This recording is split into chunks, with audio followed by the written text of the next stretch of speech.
Уважаемые родители, на основании указа главы Республики Башкортостан от 18 марта 2020 года о введении режима повышенной готовности на территории Республики Башкортостан в связи с угрозой распространения в республике коронавирусной инфекции, с 6 апреля все образовательные организации переходят на дистанционное образование с целью соблюдения профилактических мер.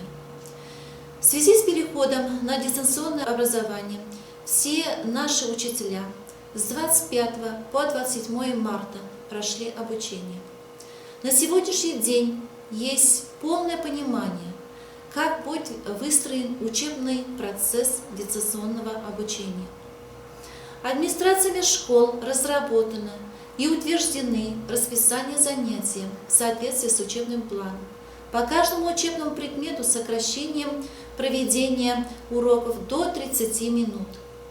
6 апреля с 10 часов будут проводиться все уроки согласно расписанию, все внеурочные занятия и консультации для выпускных классов.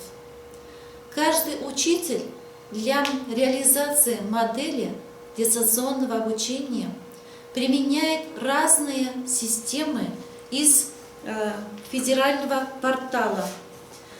И такие как Учи.ру, Я-класс, Яндекс.Учебник, упрощенная видеоконференция, Zoom, УСТЭС, L-School и другие. На этой неделе школы проводят апробацию выбранных технологий, проводят тестирование данных систем. Всем обучающимся и вам, уважаемые родители, будут доведены памятки. Здесь вы найдете ответы на все интересующиеся вопросы, такие как: во сколько начинается учебный день, где и как ребенок будет получать задания, как будет осуществляться обратная связь, как учителя будут оценивать работы, как скачивать и как подключаться к данным программам, как будет вестись подготовка к экзаменам. Есть, конечно, определенные трудности, такие как, что не у всех наших детей имеются интернеты, не у всех имеются компьютеры. Одним словом, можно сказать, что отсутствуют определенные технические условия. Для данных ребят разработаны кейсы с бумажными носителями.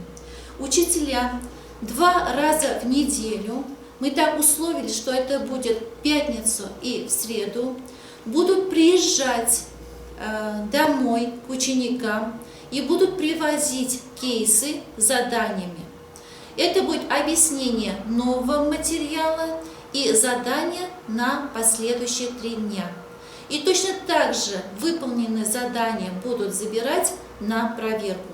Уважаемые родители, просим предельно ответственно отнестись к данной форме обучения, контролировать выполнение домашних заданий, а также неукоснительно соблюдать правила профилактики вирусных заболеваний. По всем интересующимся вопросам вы можете обратиться к учителям-предметникам, классным руководителям, администрации школ и, конечно же, в управлении образованием.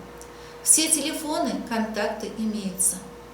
Желаю всем, чтобы новая форма обучения была доступным, эффективным и интересным. Всем доброго здоровья!